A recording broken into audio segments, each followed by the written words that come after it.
La semana pasada nos quedamos en la sexta edición, como les decía ahora, que el nombre, digamos el título, pero el título que se lo damos nosotros como interpretación posterior, le vamos a llamar el rollo de pergamino que vuela. Muy obvio porque eso es lo que ocurre en la visión. En el capítulo 5 empieza los primeros cuatro versículos hablando de una visión, que es un rollo. Recuérdense que para nosotros un rollo, no sé qué cada uno se le trae a la mente, pero recuérdense que esto es, bueno, nosotros le llamaríamos libro, ¿verdad? Pero en la antigüedad habían, de hecho en la antigüedad solo existían los rollos. Los rollos eran un pergamino o probablemente un papiro. El pergamino era de la piel del animal que se dejaba secando. Obviamente el pergamino era un material costoso porque pues los animales solo tienen una piel. Y luego está el papiro, que el papiro es posterior, de hecho, y se usa pues con la planta de papiro y que se le va quitando trozos, y entonces por eso es mucho más económico, pero también es mucho más fácil de que se dañe. Entonces con el pergamino se hacían todo un escrito y luego se enrollaba, ¿no? Por eso se le llamaban rollos. Entonces este rollo que obviamente eh, posee un carácter claramente simbólico porque las medidas son desproporcionadas. Se, es un rollo que tiene el tamaño del atrio del templo, o sea, es enorme. Eh, y se traslada por el cielo como si volase, algo que tampoco obviamente es normal. Entonces, un rollo enorme que obviamente está desenvuelto, está abierto, desenrollado y está volando por el cielo. Las medidas, como les dije, son de 20 codos por 10, es decir, alrededor de 10 metros por 5. O sea, imagínense un rollo enorme, que coinciden con las medidas del atrio del templo de Salomón. Y quizás sugieren algún tipo de relación, pero en realidad no sabríamos decir cuál. ¿Y su contenido? ¿Cuál es el contenido? Es la maldición contra todos los pecadores. Dentro de este rollo está escrita la maldición contra los pecadores. ¿Y quiénes son estos pecadores? Se tipifican en el ladrón y en el que jura en falso por el nombre de Dios. El ladrón y el que jura en falso. Se tipifican, no significa que sean los únicos pecadores. Hay muchos más. Pero fíjense que es curioso que elija el ladrón y el que jura en falso por el nombre de Dios, como los pecados que, digamos, reúnen a todos los demás. La imagen sugiere que esta maldición afecta a todos los pecadores y todos estos pecadores serán expulsados de la tierra. Esto nos puede recordar a cuando Jesús dice que los de la izquierda, ¿no? O sea, serán expulsados. También nos puede recordar esta imagen que Jesús pone de si tu ojo te hace pecar, arráncatelo, porque es mejor perder un miembro que ir entero a la gehenna. Pero también nos sugiere, recuérdense que nosotros la imagen del cuerpo también es el cuerpo de Cristo. Y por lo tanto habrá algún miembro que no va a entrar. Y esto es fuerte para nosotros. Esto es fuerte entenderlo, pero hay que entender también que la vida no es un juego, ¿sí? Que, que no es que da igual lo que yo hago o dejo de hacer. No da igual, ¿no? Y de hecho, en cierta forma, eh, el hecho de que nosotros veamos que los que hacen daño y mal no tengan, pues, las consecuencias de sus actos y mueran aparentemente impunemente, nosotros sabemos que la justicia de Dios llega. Y esto no nos tiene que dar miedo, al contrario, nos tiene que dar tranquilidad eh, en esa acogida de la gracia de Dios, pero también nos tiene que dar paz en que el Señor sabe qué es lo mejor para cada uno y Él será el justo juez, ¿no? Que no nos toca a nosotros juzgar, un poco lo que hablábamos, creo que fue la semana pasada. Hay cosas que superan nuestro entendimiento, o hace 2 semanas, que superan nuestro entendimiento del por qué una persona hizo lo que hizo, ¿sí? Aparentemente conscientemente, ¿no? Que tuvo oportunidades de arrepentimiento y no se arrepintió, y es como a nosotros nos cuesta entender esto. Y eso es alusión que nosotros, hay un eco en nuestro interior que presiente que debe haber justicia en otro mundo, porque si no, la vida queda como incompleta, también para bien. Por eso cuando hacemos nosotros el bien y nadie nos lo reconoce, santa paz, porque el Señor lo ha visto. Aparte que uno no actúa por la consecuencia de esto, pero también sabe que aunque los demás no nos lo reconozcan, el Señor, que ve lo secreto, te recompensará, ¿no? Entonces, esta imagen sugiere la idea de que para que pueda llegar la era mesiánica de la salvación es necesaria la purificación. Y esto nos da una clave de interpretación, que es lo que nosotros hacemos siempre antes, al comienzo de la misa. ¿Qué es lo primero que hacemos? La señal de la cruz. La señal de la cruz. Y el primer El acto acto de formal que se hace, ¿cuál contrición. es? El acto de Pedir perdón. contrición. El acto de contrición. El acto de contrición. Hacemos un acto de pedirle al Señor que nos purifique para ser dignos de entrar en su presencia y de comulgarlo. De hecho, ese acto de contrición, si se hace con verdadero arrepentimiento, perdona mis pecados. Veniales, seguro. Pero incluso, y aquí me meto en tema un poco álgido, pero incluso si yo no tengo la oportunidad de confesarme por cualquier razón que sea, una razón significativa, ¿no? Importante, una razón de peso, ese acto de contrición puede ser incluso perfecto, es decir, que borre los pecados capitales, ¿no? Un pecado mortal. Esto, si quieren más detalles, esto lo puedo explicar luego. Eh, pero a lo que voy es que lo que posibilita el perdón de Dios es la contrición de corazón. Claro que yo puedo asegurar que yo no tengo una contrición perfecta si yo no quiero confesarme. Bueno, y ahí yo sé que no tengo una contrición perfecta. Diferente es que yo desee mucho confesarme y no pueda hacerlo. Ahí Dios me puede conceder el perdón completo de mis pecados. ¿Sí? Pero bueno, esto es teología de la penitencia, del sacramento de la penitencia, pero es interesante profundizar sobre esto, ¿no? De la necesidad de la purificación para que se establezca el reino de Dios en mí. Y de nuevo, a mí me ayuda mucho la imagen de una habitación. El sol puede estar brillando fuera de mi habitación. Pero ¿qué pasa si yo tengo una de estas persianas blackout y bajo la persiana entera? ¿Mi habitación cómo queda? A Oscura. oscuras, en penumbra. Pero eso significa que el sol dejó de brillar. No, El sol sigue brillando, pero mi habitación está a oscuras. Bueno, este es el efecto del tema de si yo no abro la ventana para dejarme purificar, pues por mucho que Dios brille, Él no va a violentarme, no va a entrar a la fuerza.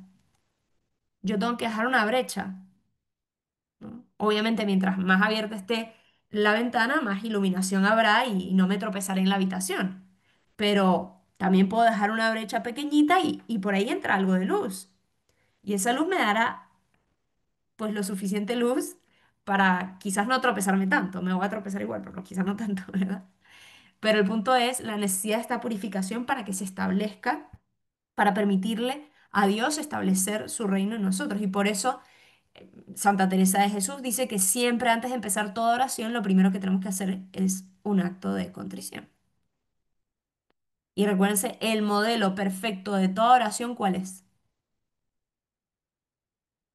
El Padre Nuestro. sin duda el Padre Nuestro. ¿Y cuál de manera que no solo se dice, sino que hace lo que dice? ¿Qué oración nos transforma desde dentro por el poder que tiene esa propia oración? El Espíritu Santo. Invocar al Espíritu Santo. Poco más. Eh, el pésame, la contrición. El pésame, Un la poco, contrición. está el pésame ahí. La Eh, Eucaristía. La ¿El credo? Eucaristía. Exactamente. La Eucaristía es el ejemplo de oración. Es la oración perfecta. Si se fijan, tiene oración de contrición al inicio, hay oración de alabanza, hay oración de acción de gracias, hay oración de petición. Es la oración más completa de todas, la celebración eucarística. La celebración eucarística es la oración por antonomasia. Digamos, el prototipo, es el paradigma de oración. La Eucaristía nos enseña a orar, ¿sí? Nos enseña a orar. Pues la Eucaristía empieza con el acto de contrición. Lo primero que hacemos es pedirle perdón al Señor, ¿no? Que abra nuestro corazón. Bueno, Santa Teresa de Jesús decía que toda oración tenía que empezar, pues como empieza la Eucaristía, ¿no? Bien, luego está la séptima visión, que la séptima visión es también, como toda visión, una imagen, algo que ve el profeta que está sucediendo, que no sucede, sino que es una visión, eh, y la visión parece que como una continuación de la anterior, tanto por el significado de la visión como por la modalidad. ¿En qué sentido? En que también hay algo volando por los aires, ¿sí? em, Hay una tapa de plomo y una mujer encerrada, ¿no? Como un envase, como una especie de envase. Que esta mujer representa la iniquidad. Y una visión en donde aparecen otras dos mujeres, que aparentemente son ángeles con alas de cigüeña, es decir, unas alas grandotas, enormes, que llevaban este frasco con la impiedad, es decir, con esta otra mujer dentro y lo llevaban lejos de Judá. Llevaban este frasco lejos de Judá, es decir, que están llevando fuera la iniquidad. Y van a construirle un templo, es decir, le están construyendo un templo a la impiedad en Babilonia. El traslado de esta mujer, este símbolo de la maldad, indica que la tierra de Judá queda liberada de todo tipo de perversidad. De nuevo, la purificación. Y que por eso a partir de ahora ya puede convertirse en la morada de Dios. A ver si se acuerdan, yo creo que ya se los di en su momento, un poco cómo era el catecumenado. ¿Sí? ¿Les di un poco cómo era el catecumenado en la antigüedad o no? Nunca. ¿No se los di una vez en preparación de cuaresma o algo así? Yo no me acuerdo. Pero a Pero ver. no les suena por lo menos haber recibido algo del catecumenado, de los primeros, de los orígenes Sí, del cristianismo. in- inclusive nos diste, nos enviaste el RICA. Bien, o entonces sí les di, sí les di. Uy, estamos, no, no me suena para nada. Bueno, entonces no se van a acordar. Pero el punto es que el catecumenado tiene como dos etapas grandes, importantes. El catecumenado, por lo menos, díganme qué es el catecumenado.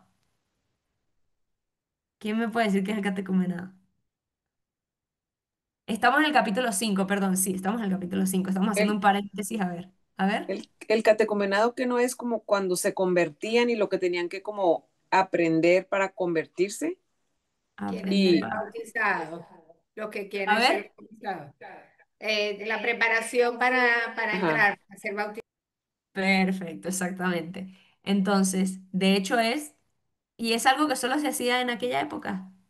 no se sigue haciendo. Se sigue haciendo, muy Para bien, los adultos, ¿no? Que van a muy bautizarse por bien. primera vez Y quién se considera un adulto en la iglesia? ¿A partir de qué edad? de los 12 años. De De los, los 13, 14 años, exactamente, muy bien. Si ya un niño de 12, 13, 14 años quiere bautizarse, se supone que debería ser el catecumenado, ¿vale? ¿Cuánto duraba? ¿Cuánto tiempo más o menos duraba el catecumenado? Como 2 años, ¿no? 2 años, Más o ¿no? Pues. menos, más o menos 2 años, exactamente. Un montón. Muy bien. Entonces el catecumenado tenía dos etapas grandes. Una primera etapa que era precisamente la introducción en estos cuatro, digamos, aspectos, áreas de la vida cristiana, que son cuáles, las cuatro partes del catecismo, ¿cuáles son? ¿Estamos? A ver, Lucas, ¿cuáles son las cuatro partes del catecismo? El credo, los sacramentos, la Bien, práctica de la fe, las oraciones del Padre Nuestro. perfecto, muy bien, Edu, gracias, gracias.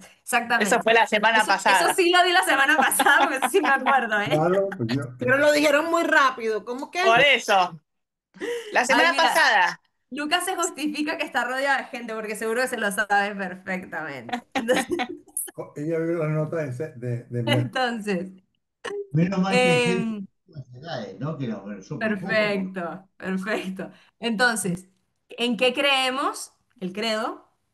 ¿Qué celebramos? Los sacramentos. ¿Cómo vivimos? Los mandamientos. ¿Y cómo oramos? El Padre Nuestro.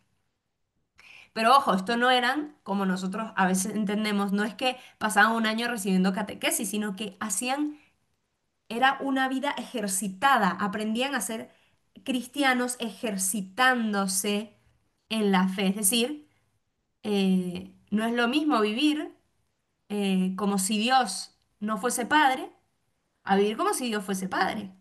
En tu vida concreta, en tus opciones concretas, eso se tenía que ver. Entonces no era una catequesis desligada a su vida. No, ay, sí, yo lo escucho, escucho muy bien, Dios es padre, y luego voy y sigo viviendo como un huérfano. No, ¿sí?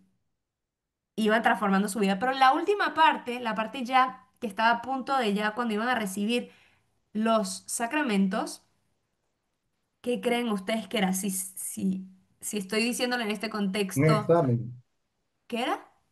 un examen, una prueba. Sí, era, de hecho se llamaba la etapa de la iluminación o de la purificación. ¿Qué creen ustedes que hacían estos catecúmenos durante las semanas previas en esta etapa, en esta segunda etapa del catecumenado que se llama purificación e iluminación? ¿Qué creen que hacían? Ayuno. Sin duda, perfecto. ¿Y Y qué otra cosa oración. muy importante? Sin duda, Oración. oración. Retiro. ¿Y qué ¿Qué? más? ¿Qué hacían los sacerdotes? ¿Qué les hacían los sacerdotes a estos catecúmenos? Porque ellos no se confesaban. ¿Por qué no se confesaban? Porque no estaban sido bautizados. Uno, no habían sido bautizados muy bien. Y dos, porque el bautismo, ¿qué es? Purificación. Iniciación. Es de iniciación. Exactamente. Exactamente. Entonces, ¿qué hacían? Pues literalmente les hacían exorcismos. Oh. Les hacían exorcismos, ¿sí? Hacían oraciones de exorcismo a estas personas para purificar, para que pudieran recibir al Señor en el bautismo. De hecho, por ahí escuché un uy, pero ¿qué le hacen a un bebé cuando lo van a bautizar? Un rito Un de... rito de exorcismo. Le hacen un rito de exorcismo. Ni nos enteramos, ay, qué lindo el bebé vestido de blanco. Le están haciendo un rito de exorcismo. Con las renuncias, ¿no? Y antes, ¿no? Cuando el Credo. sacerdote hace una oración de exorcismo. Literalmente. La palabra exorcismo ahora ya, ahora con Emily Rose y las películas y tal. ¡Qué miedo! Pero no es porque el exorcismo implica que la persona va a empezar a temblar y se le va a salir el demonio. No, no, no. Pero es también la conciencia que tiene la iglesia de lo que significa el pecado, lo que significa el pecado. Pero un bebito no tiene pecado. ¿Cómo lo...? Uy, a ver, a ver, a ver, Bueno, a ver. Pecado A ver, bueno, Algo original. pero el tiene. Estamos matízame, hablando del original. Marcelo, pecado matízame. Pecado original. original. El El pecado pecado original, claro que original. sí. Original. Sí, Sí, no, bueno, no. perfecto. Original, pero ese no es su culpa. No, esos eran los Bien, muy, catecúmenos. muy bien explicado. No es no es, él no, digamos, no es su culpa, no tiene culpa personal por este pecado, pero ¿lo hereda o no lo hereda? Claro, Lo lo hereda. hereda. Y es como lo que yo creo que se los dije en la clase de la Eucaristía. Nacemos en una familia rota. Esa familia rota es la humanidad está rota. Y yo nazco en esta familia y yo nazco con esta rotura o esta herida. Y de ahí la importancia del bautismo. Porque estamos hablando de una batalla espiritual que nos supera a nosotros. No depende de que yo eduque muy bien a mi hijo. Es entender que primero siempre viene la gracia y que necesito la gracia para que esa herida de la familia, no estoy hablando de la familia biológica, estoy hablando de la familia humana y también biológica, obviamente, eh, lo restaure de esa herida. ¿Sí? Y por eso el bautismo es pura y absoluta gracia, pura y absoluta gracia, como lo son todos los sacramentos. Y ahí preguntarán, bueno, pero no todo sacramento necesita la libertad. ¿Y el niño? El niño no está optando. Bueno, el bautismo de niños nos ejemplifica más que nada cómo estamos profundamente unidos. ¿Quién hace el acto de libertad por el niño? Los padres. Y los padrinos. Así es. Imagínense qué tan unido, y es que nada más unido al hijo que los padres, a los padres que el hijo, nada más unido, no, lo unen vínculos de sangre, sin los cuales no existiría ese niño. Entonces, a lo que voy con todo esto es, sí, para no desviarme, es la necesidad de purificación para que pueda establecerse la salvación. A ver, aquí una pregunta. Em, Hago la pregunta por acá ya que no puedo activar el micrófono. Hoy tuve un debate acerca de la expresión de que los no bautizados no son hijos de Dios. ¿En qué sentido es verdad esta frase y en qué sentido es falsa o equivocada?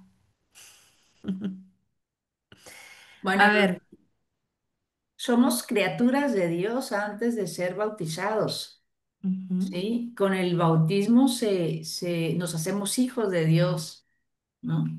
Es el bautismo el que nos da la gracia ujú, para ser hijos. Pero antes del bautismo somos creados, ¿no? Somos criaturas, como todo ser, ¿no? ujú, Pero una vez que recibimos el sacramento que nos une al cuerpo de Cristo, pues entonces ya somos hijos, ya somos llamados como hijos de Dios. ujú. Pero no todos Y- somos hijos de Dios, o sea, yo creo porque Dios nos tiene pensados, te pensó desde antes de que existieras, o sea, seas cristiano, seas católico, seas musulmán, seas a cualquiera, Dios ya lo tenía pensado. Entonces yo sí, yo creo, digo, puedo estar mal, pero que todos somos hijos de Dios y que unos por el bautismo tenemos la habilidad de tener la conciencia de Dios, O de sea, que el conocer. bautismo solo, el bautismo da conciencia, eso es lo que da el bautismo. No, pues, o sea, te hace hijo de Dios, pero te da es que La no es gracia, la palabra, no me acuerdo cómo No, se pero dice que, la gracia. pero no es la gracia, es pues sí, es algo como tener la habilidad o la conciencia, la gracia de conocer a Dios. O no sé cómo se dice, pero no me igual acuerdo. hay muchos tipos de bautismo, ¿no es cierto? Ajá, muy bien, a ver. En realidad, ¿cómo sabemos cuáles son los hijos y cuáles no? Porque hay muchos bautizados que no saben ni siquiera que están bautizados, así que... A ver, efectivamente existe el bautismo sacramental, el bautismo de sangre y el bautismo de deseo, ¿sí? Ahora, estos dos últimos generalmente se aplican al momento de la muerte. No significa que una persona que desea estar bautizada está bautizada de hecho. Entonces, diferente a si esa persona se muere, si muere como si estuviese bautizada, porque no tuvo la oportunidad de ser bautizada. Pero no es como, yo tengo el deseo de confesarme, pero nunca me confieso. Pudiéndolo hacer, eso no es, a ver, es muy importante esto porque si no disociamos el deseo del hecho, ¿sí? Entonces, pero bueno, más allá de eso, en Efesios 1, 4, 5, dice así, ¿no? Él nos eligió en Cristo Ujú. antes de la fundación del mundo, para que fuésemos santos e intachables ante Él por el amor. Él nos ha destinado por medio de Jesucristo, según el beneplácito de su voluntad, a ser sus hijos. ¿Vale? ¿Estamos predestinados a ser santos? Sí, ¿Por eso somos ya santos? no. No. Bueno, equivalente. Dios ya nos ama y quiere que seamos sus hijos. Sí, ¿Ya somos de hecho sus hijos? sí. No. No.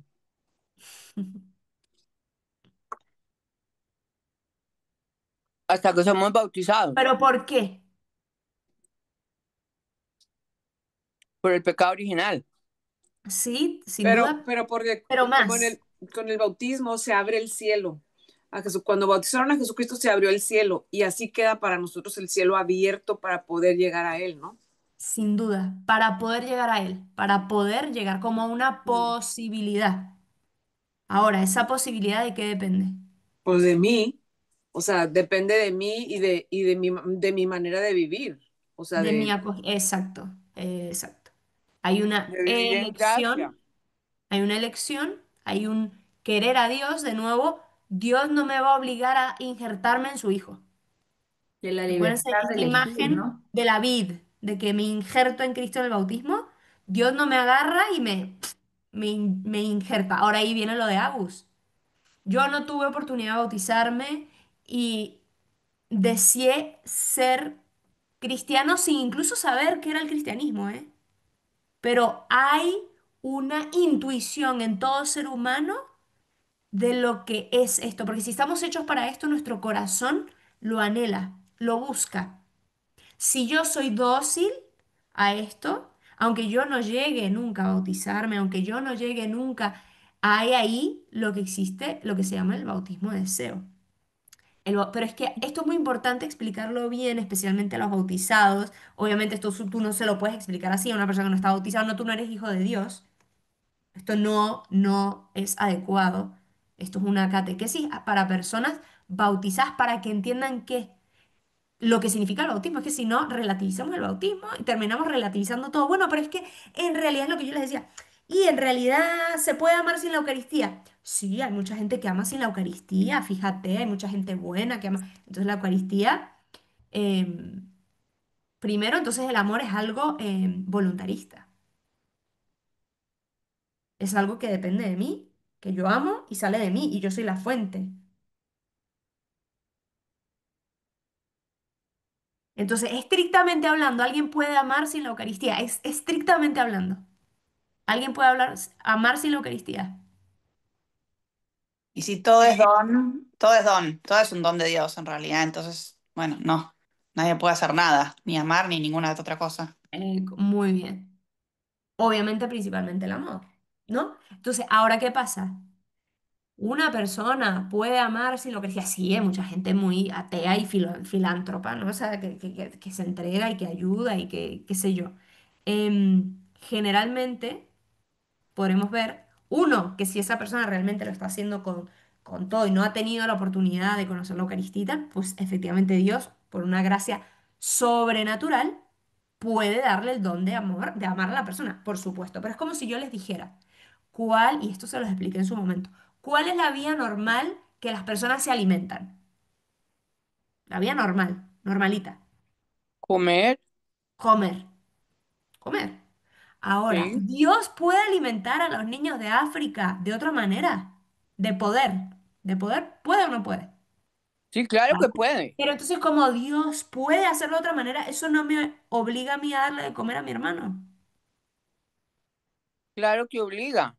Ah, no, yo voy a confiar en que Dios puede hacer un milagro y darle extraordinariamente el alimento de otra manera, porque Dios es Dios. No, Pues para eso es nada. lo mismo que hablar en el sentido de la Eucaristía. Como Dios puede hacer que las personas amen extrasacramentalmente, bueno, entonces da igual, que Dios va a hacer milagros a cada rato y va a hacer amar extrasacramentalmente, da lo mismo, entonces no evangelicemos, no llevemos la Eucaristía, no, porque da igual, Dios puede actuar sobrenaturalmente. Pues es lo mismo, entiéndame el ejemplo, pero es tan absurdo como decir, bueno, ni idea, Dios puede darle de comer a la gente de otra manera, puede hacer aparecer pan. Lo que pasa es que nosotros hemos espiritualizado tanto los sacramentos que creemos que en realidad son como adornos, como que es algo bonito, nos alimenta la piedad, pero no nos transforma y no es radicalmente eh, algo de vida o muerte. No, es algo que ayuda a la piedad, algo que está bueno, pero obviamente podemos vivir sin eso.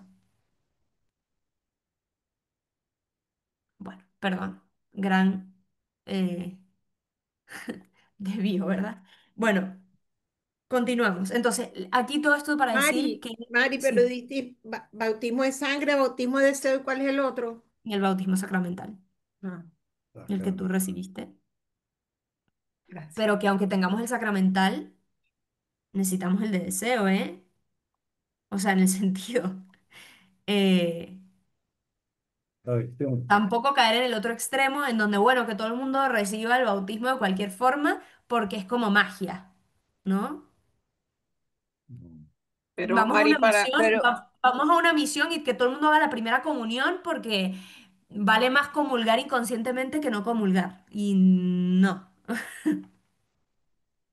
pero igual entonces con el Laurencia, estás con bautismo, con el micrófono apagado, no te escuché. Laurencia. Decía que, bueno, el bautismo lo recibimos generalmente de bebés. Entonces, ujú, después ya Claro. de adultos tenemos que desear permanecer. Tenemos que ir asumiendo y vivir como eligiendo ese bautismo que el Señor nos ha dado como don, por supuesto. Pero tenemos que encarnar ese don. Tenemos que dejar que se despliegue ese don, efectivamente. pero entonces nada más para contestar la pregunta de Lucas, Sí, los no bautizados, pues son amados de Dios, sin duda. pero no Y son, están predestinados a ser sus hijos. ok, nada más, esa es la respuesta, están predestinados a ser sus hijos, Yo respondería Efesios 1:5. ok. Están predestinados, como estamos predestinados a ser santos. y tenemos la opción de hacerlo o no hacerlo. Exacto. Así como tiene la opción el bautizado sacramentalmente de vivir como ¿cómo se llama? Hijo Un de Dios. sarmiento separado de la vid. Ujú. Que no es, que aquí no se trata de nuevo, por eso no podemos caer en ninguno de los dos extremos de magia. Ya yo soy bautizado, entonces ya yo estoy en Cristo, ya yo estoy salvado, ya yo soy hijo. Tampoco no es una cuestión de formalismos. Esto es lo delicado. No es, listo, ya estoy en el acta. Acta de bautismo, estoy dentro. No, Mari, Laurencia, ¿qué perdón. pasa con las personas que fueron bautizados de bebés y luego en Sí. su etapa adulta van y se bautizan por la iglesia del séptimo día o la iglesia de no sé qué de Dios? Se vuelven a bautizar. No, ese bautismo es inválido, porque Pero, no hay un rebautismo. pero Mari, Ahora, lo que puede pasar es que se están separando, dependiendo de su creencia, de si esto puede ser que se estén separando, que vivan como un sarmiento despegado de la vid, ¿sí? Es como esta semilla que fue arrojada y dio el cero, y no dio, porque no cayó en terreno, en terreno bueno, Pedregoso. ¿no? O sea, en el fondo es un fruto que está muerto. Pero creo que todos aquí, alguna vez les ha tocado ver una planta que está muerta y que se le cuida y ¿qué pasa? De pronto, algo que tú no pensabas, Empieza a vivió. brotar. ¿Por qué? Porque la raíz, como es algo sacramental, está unida. Entonces, hay forma de que pase la savia por ahí. Pasa que está como muerta. Vive como muerto, pero puede ser revivificado. Eso puede ser revivificado, eso sí. O sea, no hay que dar a nadie por perdido. pero tampoco hay que vivir engañado de, bueno, no pasa nada. O sea, el mismo Pablo decía, Caritas Christi urget nos, ¿no? La caridad de Cristo nos urge, nos urge. Pero Mari, ellos, el que se vuelve a bautizar en otra denominación de iglesia, piensa que están haciendo lo correcto, que están siguiendo a Cristo. Sí, pues, o Ellos sea, no sienten que están despegados de la raíz, al Pe- contrario, están mucho más pegados que nosotros los católicos. De claro, acuerdo, pero sí, nena. ¿me escuchas? Sí, Sí, sí. ok. Cuando uno se bautiza en otra iglesia, efectivamente, y lo digo por conocimiento de causa, eh, efectivamente uno cree que está haciendo lo bueno, sobre todo si es una iglesia cristocéntrica. Pero ¿qué pasa cuando volvemos a la iglesia católica y queremos hacer todo correctamente? Tenemos que hacer unos ejercicios de, ay, se me escapa la palabra, rectificación, no, sino de, em, sí, como de volver a pedir perdón por lo que hicimos en la otra iglesia, porque casi, casi que eso llega a ser una blasfemia. Mm. Entonces es necesario que hagamos unas, ay, perdón, se me olvida la palabra. Sí, Renovación. no, como unas rectificaciones, como ir a Renuncia. pedir unas renuncias y unas, como yo, cuando yo renuncio al pecado y renuncio a Satanás, de esa misma manera yo ahora renuncio a todo lo que hice, pido perdón por esas cosas y me reintegro a la iglesia para vivir dentro del canon de la iglesia y dentro de la santidad que me exige la iglesia. Pues me pasó a mí y me pasó hace poquito. Mm. Pero ¿cómo Claro. puede ser, Mari, si, no sé, nena, vos estabas convencida de lo que estabas haciendo, entonces vos creías algo, entonces eso no es un pecado, porque para eso tenés que tener Pero Pero hay no, que conocimiento. tener generalmente la cuidado. gente hace las cosas porque está convencida, ese no es el tema. El tema no Y bueno, es, bueno, pero me llevaron pecado, amarrado. ¿Cómo? que un pecado, para que sea un pecado mortal, vos tenés que tener pleno conocimiento. Si no tenés un pleno Mm, conocimiento, quiere decir que entonces, por supuesto, sos un ser humano. O sea, todos los seres mm, humanos que caminamos en el planeta Tierra nos vamos a equivocar y vamos a pecar porque no somos Dios, somos exacto, personas. Entonces eso va a pasar todos los días. Entonces, 100%. dentro de ese Pero hay que llamar a las contexto, cosas lo que es sí, importante, porque si no, no ¿qué? hay conversión posible. Ahora, es verdad que no podemos poner a ver, no podemos decir que esto es un pecado a lo que voy. El tú poder juzgar un pecado, eh, tiene que haber materia grave, ¿sí? Tiene que haber materia grave. Y el tema aquí es, por ejemplo, te pongo un ejemplo. Hay corrientes protestantes que creen que Jesucristo es el Mesías, pero no es Dios, Mm. ¿vale? Entonces, pareciera que los pecados de creencia están más alejados de la realidad que los pecados concretos de hacer un daño a alguien o hacerte daño a ti mismo, ¿no? Es como obvio que, no sé, que matar a alguien es obvio que es un pecado, no sé, es obvio.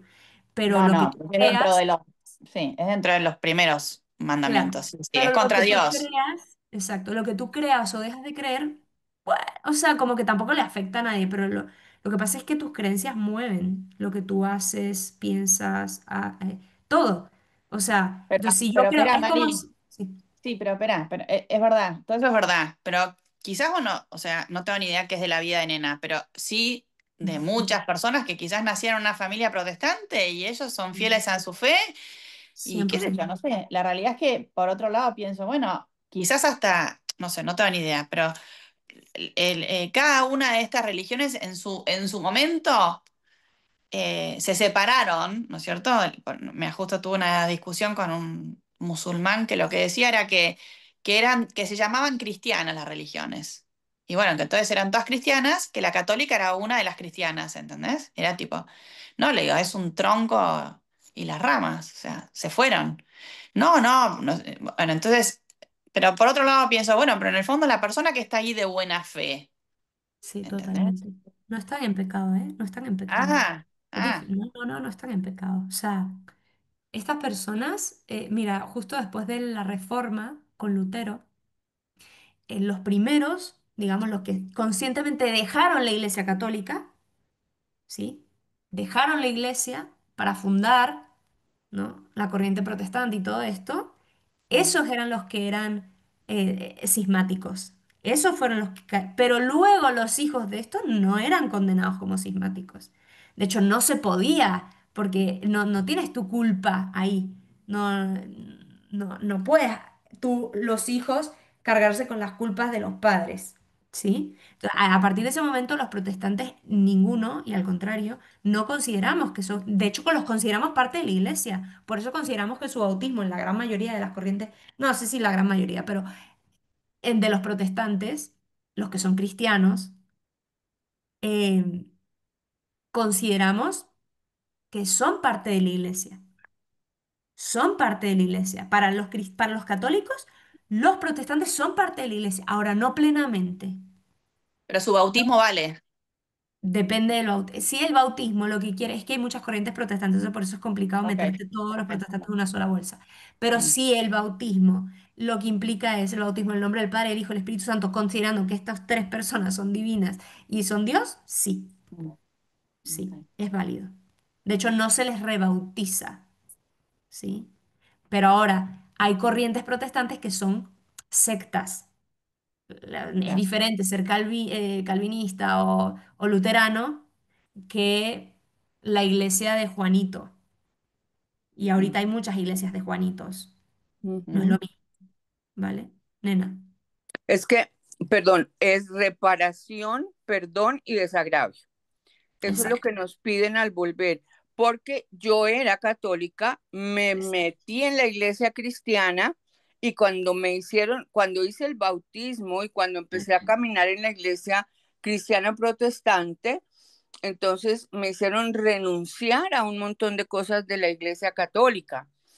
Y Exacto. lo otro es que como en la iglesia protestante no miramos a la Virgen María como lo que realmente es, ¿no? Mm. Virgen desde siempre y que no tuvo más hijos y fue virgen por siempre, y todo eso se renuncia dentro de la iglesia protestante. Entonces, cuando venimos acá, hay que hacer reparación y perdón y desagravios, tanto por todo lo que se renunció como por la falta de creencia en la Virgen María. Claro, ves, ahí es diferente. Ella hizo un acto consciente en el momento que ella entra a la iglesia protestante de rechazar sus creencias Ujú, católicas. O sea, es totalmente distinto. Una persona que deja la iglesia católica y hace una serie de actos, ¿no? Es Mm, como una persona que era católica y se convierte al judaísmo y para convertirse al judaísmo hace renuncias mm. explícitas ujú, a Cristo. Eso es otra cosa. Ah, yo nací en el judaísmo. Es otro caso, de ¿sí? acuerdo. Ujú. Exacto. Gracias, nena, por aclarar eso. Vale, seguimos, porque si no, aquí no podemos hacer otra clase de divagaciones teológicas, todas las que quieran. Pero bueno, entonces, la importancia de esto es, de nuevo, la necesidad de liberarse o de dejar de atravesar la purificación, en este caso esta iniquidad que es extraída de Jerusalén, ¿no? De Judá, y por eso a partir de ahora Jerusalén puede convertirse en la morada de Dios. ¿Qué está pasando? Recuérdense que el contexto histórico que estamos viviendo es que se está reconstruyendo el templo. ¿Qué necesita Jerusalén? Purificarse de todos estos pecados que han estado sucediendo en la época del exilio de Babilonia. La primera purificación es la destrucción del templo, o sea, hubo la destrucción del lugar de la morada de Dios, entonces Jerusalén tiene que atravesar una purificación para que se pueda volver a construir el templo de Dios. Entonces lo que está hablando todas estas visiones es una preparación exhaustiva de Jerusalén para volverse a convertir morada de Dios, ¿vale? Y luego en el capítulo 6 inicia la octava visión. La octava visión aparecen cuatro carros como de caballos, con caballos y jinetes, que son enviados a toda la tierra. Esta visión es el final de esta serie de visiones y es como una conclusión de la primera. En el fondo entonces nos marca una unidad literaria, porque así como empezó hablando de jinetes y unos caballos que están esparcidos por la tierra, termina hablando de unos jinetes, unos caballos que están esparcidos por la tierra. Esto literariamente se llama una inclusión. Y cuando hay una inclusión, es como yo les había dicho a veces, ¿cuándo sabes tú en un buen discurso que ya está por acabar? Cuando a veces retoma el inicio, ¿no? Te hace como una y ya dices, ah, ya está cerrando la idea.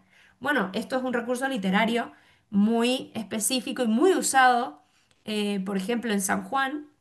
En la Biblia se usa mucho, pero el evangelista San Juan, por ejemplo, lo usa mucho para indicar una unidad literaria. Es decir, todo esto habla más o menos de estos temas. Y en el fondo, pues sí, todo esto habla de una unidad de esta parte del profeta que habla sobre las visiones.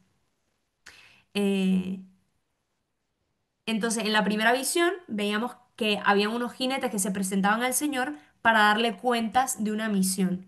Dios que los había enviado por la tierra a recolectar información y venían. Y luego en la octava reciben la orden de reemprender este viaje para vigilar toda la tierra. Y se nombran que, los, que vayan a los cuatro vientos del cielo. La palabra que utiliza para hablar de vientos es rúa.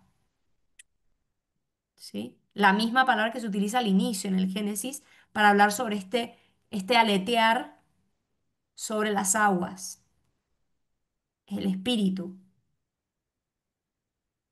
¿Y qué significa el espíritu? Estamos en ámbito del Antiguo Testamento, por lo tanto, ámbito eh, judío, que se piensa y se cree que en el Antiguo Testamento solo se habla de Dios como una unidad, ¿no? Un Dios uno.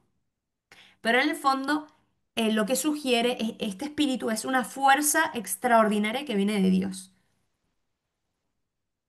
Una fuerza que viene de Dios, que de hecho así nosotros también entendemos el Espíritu Santo. ¿Sí? Esta visión parece referirse a los exiliados hebreos, es decir, a los judíos, que todavía no habían regresado a su patria, y un poco como una invitación a regresar a su patria.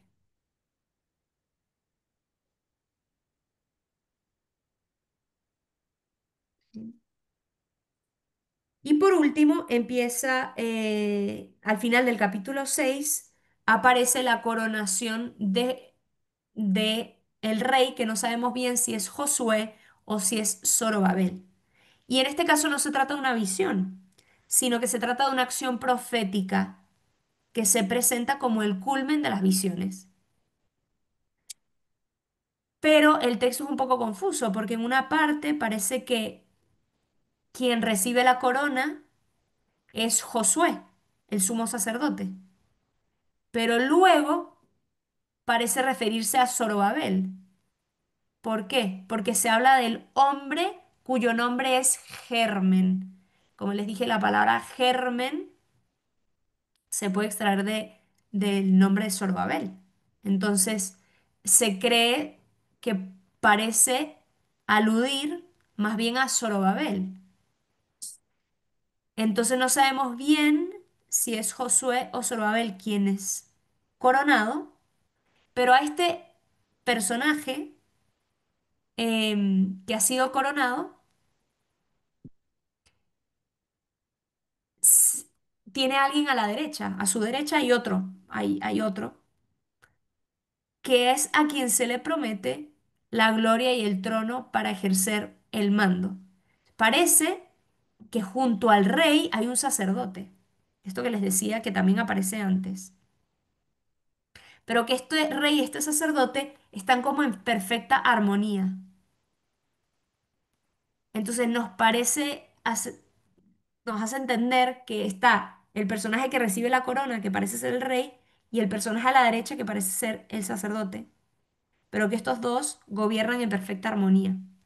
Como les dije, esto nos puede parecer alusión a, a Cristo mismo, que nosotros sabemos que en Él es el que se da la perfecta armonía entre ser rey profeta y sacerdote.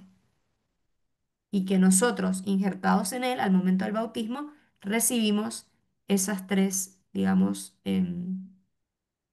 identidades de Cristo, rey, sacerdote y profeta. Esta corona no cumple una función en particular, sino que viene a ser como una especie de memorial, de recuerdo, de recuerdo a este momento, de recuerdo que Dios le vuelve a dar toda la potestad al rey, porque recuérdense que después del destierro de Babilonia había acabado la dinastía davídica, que para ellos era un don enorme de Dios. Esta dinastía desaparece por la misma, es el efecto del destierro.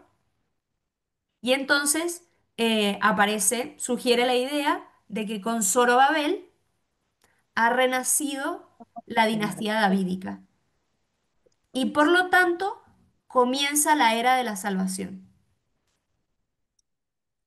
Comienza la era de la salvación como un nuevo periodo. Y de hecho, Zacarías presenta la reconstrucción del templo como signo de autenticidad de su propia misión. Como que dice, se va a reconstruir el templo y así sabrán que Dios es el Señor y Él es el que me envía. Como una prueba de que su profecía era cierta, ¿no? Era verdadera. Y esto es interesante porque ese mismo templo es el que va a estar de pie en la época de Jesús. Es el segundo templo. Reconoce que para los judíos solo hay dos templos, el construido por Salomón y el reconstruido el segundo templo en esta época. No, pero no hay luego como, sí, lo que pasa es que Herodes el Grande hace una, digamos, una mejora del templo, pero no es un tercer templo. Es el mismo segundo templo que en la época previa a Jesús, digamos que lo hace más majestuoso, lo decora, lo remodela, pero es el mismo, ¿vale? Por lo tanto, los judíos tienen dos templos,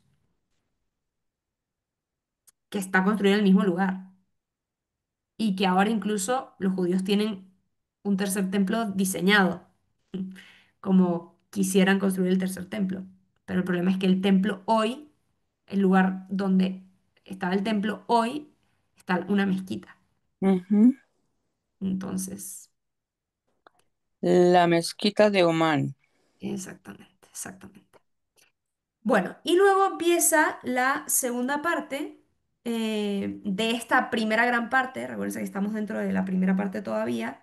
Está la parte de las visiones y el libro de los discursos. Le dije que esta primera parte se divide en estas dos subpartes. El libro de los discursos contiene una colección de enseñanzas y enseñanzas y como profecías que giran alrededor de dos temas principales. El primer tema es el ayuno y el segundo es las promesas de salvación mesiánica. En el capítulo 7, versículo 1 al 14, se habla de la necesidad de ayunar, pero como en forma de pregunta, ¿es necesario ayunar todavía? Porque el ayuno em, el ayuno supuestamente era en razón de que el templo no estaba, no existía. Y había, más que no existía, el ayuno se hacía rememorando cuando el templo fue destruido. Si el templo ya está siendo reconstruido, ¿es necesario seguir ayunando? Esa es la pregunta que hacen los hebreos a Dios. Y aprovecha el motivo, o sea, esta pregunta que los hebreos hacen, que los judíos hacen, para darles una enseñanza, ¿no? ¿Qué pasa? Que los judíos dicen, bueno, ya la situación ha cambiado, ya no es necesario practicar el ayuno. En el fondo, parece traslucir una cierta impaciencia con respecto a una práctica penitencial que ya se consideraba superflua. ¿Para qué ayunamos?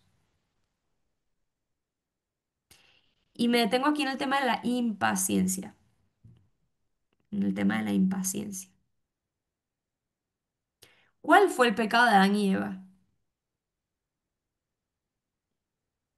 La desconfianza. De La soberbia, soberbia, quererse como Dios. Ajá, querer ser como Dios. La soberbia. Es la De, La soberbia, desobediencia.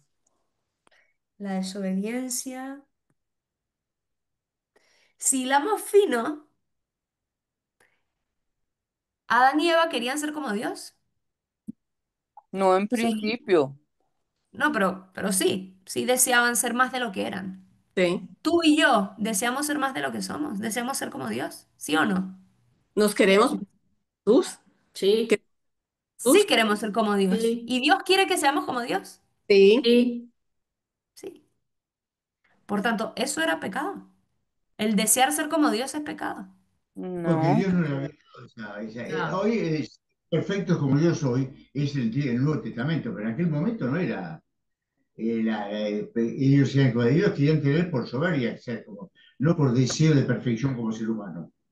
Yo creo que Nos estamos metiendo en el corazón de Adán y Eva, no tenemos ni idea, ¿eh? Ahí Lucas dijo algo, ¿no? Ya eran como Dios, pero querían serlo por ellos mismos, sacar a Dios de la ecuación. Esa frase está semi bien. ¿Ya eran como Dios? ¿Ya no, ellos estaban acabados, perfectos? Eran perfectos. ¿Sí o no? No, ¿Sí? no. Sí. No, no, si No, sos si perfecto, No, hubieran no sido ya. estaban perfectos, no acabados. hubiera, no, no, los lo que pasa No, es que estos. ellos sabían que Dios los quería perfectos, pero no tuvieron la paciencia para aprender. Muy bien. Digna madre. A ver, entonces, exactamente, la Repite lo que paciencia. me Para quedé. aprender, tenía que Repítelo. aprender. Algunos autores dicen que el pecado de Adán y Eva fue la impaciencia, porque no supieron esperar los tiempos de Dios. Dios los iba a hacer como Él. Tenían que ir aprendiendo poco a poco, pacientemente, dejarse modelar para llegar a ser perfectos, para ir creciendo en gracia y sabiduría. Y entonces les pasó lo mismo que a nosotros en nuestra época, todo lo queremos inmediato. Exactamente. Y en nuestra época y en todas las épocas. Lo que nos pasa es la impaciencia. ¿Qué pasa? Que a Ujú. veces nos dicen, uy, yo quiero ser santo, pero parece que ser santo por acá es más rápido. Es más, vámonos, Ajá, ajá. tipo, vámonos por acá, ¿no? Eh, y el tema del proceso, ¿no? De irnos, y esto en toda la historia de la salvación, pero podemos verlo como un paradigma de la creación. La creación Dios lo hubiese podido hacer, listo, está creado todo. Y la hace progresivamente. Primero separa, va separando, luego adorna, Ujú. luego toma del barro y modela, insufla, ¿no? Poco a poco. La impaciencia. Estoy haciendo un retiro sobre la paciencia, precioso. No, o sea, lo estoy escuchando yo, un profesor que lo predicó, muy bonito, muy de a poquito. Y precisamente pregunta, si yo me quiero parecer más a Dios, una cualidad muy importante para parecerme más a Dios, ¿cuál Ujú. es? pues la La paciencia. paciencia. La paciencia. Dice San Ay, yo no voy Pedro, a parecerme nunca. Yo no tengo. dice San Pídela. Pedro, la paciencia de Dios es nuestra salvación. Ujú. La paciencia, y pregunta, em, tiene mucho que ver con la virtud de la esperanza, Ujú. muchísimo, con la virtud de la esperanza. ¿Cómo sé cómo está mi virtud de la esperanza? Si veo cómo está mi paciencia. Si sé Ciencia, esperar, la paciencia. si sé esperar, si sé esperar. Pero ¿cómo sabes, Entonces, Marín, que Dios quería que ellos fueran como Él? porque de hecho nos hace santos, ¿no? Nos hace partícipes de su misma vida. De eso se trata la salvación. La salvación no se trata de que nos rescata del infierno, ¿eh? Ojo, ojo. Porque a veces pensamos, uy, que nos salve es que teníamos el fueguito ahí, casi nos quema y nos salvó, ¿no? Así como que coloquialmente se utiliza esa palabra salvar cuando estás a punto de morirte y te salvó. Pero la palabra salvación no incluye, no está solo incluida la redención, que quiere decir que me sacó de las garras del pecado, sino que también que me eleva más allá de lo que yo soy. Por eso Cristo se encarna. ¿Para qué? Cristo se hace Dios para que el hombre pueda hacerse Dios. Cristo se hace hombre, perdón, para que el hombre pueda hacerse Dios. ¿Cómo Para así? abrirnos un camino de... Entonces, lo grande es que Él nos quiere comunicar su propia vida y Claro, se agacha a comunicarnos. nuestro nivel. Se Claro, agacha se agacha, pero ¿para qué? para Para estar como nosotros. levantarnos. No, Para para elevarnos, enseñarnos. ¿sí? Y de hecho el ejemplo que muchas veces le ponen los padres es que Dios aprende a balbucear, como una mamá le balbucea a su hijo para irle enseñando a hablar y elevarlo. Tú no le balbuceas permanentemente a tu hijo, pero al inicio le balbuceas, te abajas a él, pero para elevarlo, para que desarrolle toda la plenitud de su ser. Pues lo mismo hace Dios. Dios, cuando la salvación, lo que significa la salvación es que Dios nos quiere comunicar su vida. Si Dios es amor, Dios quiere desbordar todo lo que Él es y hacernos partícipe de lo que Él es. Y por lo tanto, darnos su propio ser. Y esto es lo fuerte. Esto es lo fuerte. Esto es lo que significa la salvación. No solo rescatarnos del pecado. Eso es, digamos, lo mínimo. Ujú. Lo que ¿Lo nos quiere ves? hacer es partícipes de su vida divina. Nos quiere hacer participar del amor que hay dentro de la Santísima Trinidad. Esto es, entonces, ¿qué pasa? Que Adán y Eva, para podernos, hay un escrito bellísimo que se trata más que nada de Jesús como médico, pero habla de este tema, habla mucho de este tema, muy bonito, de cómo Dios lo que quiere hacer, o sea, Dios, ¿por qué no nos crea perfectos de una vez? Esa es la gran pregunta, a ti te va a gustar, Agus, porque la pregunta en el fondo es, ¿por qué no nos hace perfectos de una? ¿Por qué Nuestra este libertad. proceso? Pero ahí lo explica muy bien, está muy bonito. Hay una parte del texto que habla de, de por qué el Señor, si nos hace perfectos, quiere decir que nos hace acabados, cerrados, es decir, ya como robots, ¿no? Entonces ya no, en realidad no nos permite a nosotros hacernos ¿no? Entonces, te lo explica filosóficamente muy bien este texto. Pero bueno, perdón, nos alargamos por acá por el tema de la No, ¿cómo se impaciencia. llama? ¿Cómo se llama el Yo les mando, texto? es un artículo. Ok. Cristo médico se llama. Habla mucho de la sanación, pero habla en una parte sobre esto y habla también sobre el tema de por qué tiene que haber, no, por qué tiene que haber, perdón, por qué hay maldad en el mundo, por qué hay mal, ¿no? Bueno, entonces, el punto es que aquí, y lo dejo hasta aquí porque ya nos alargamos, es que en el fondo, los judíos estaban impacientes y no quieren seguir ayunando si el ayuno no tiene sentido. Pero en el fondo es que ellos estaban viviendo el ayuno por otros motivos, ¿no? Y vamos a darlo ahí. O sea, el punto del ayuno, eh, el profeta le cuestiona los motivos. ¿Por qué estás ayunando? ¿Por qué estás ayunando? Y esto es paradigmático porque nos ayuda a pensar si nosotros nos preguntamos constantemente por qué hago lo que hago. Ujú. ¿No? ¿Por qué hago lo que hago? ¿Por qué voy y ayudo a esta persona? ¿Por qué no la ayudo? ¿Por qué voy a misa? ¿Por qué no voy a misa? ¿Por qué me dedico a esto y no a lo otro? ¿Por qué hago lo que hago? ¿No? Bueno, vamos a entrar en eso la semana que viene, el tema del ayuno particularmente, pero que esto sirve para ampliarlo a otras cosas. Bueno, no dimos nada de Zacarías, muy bien.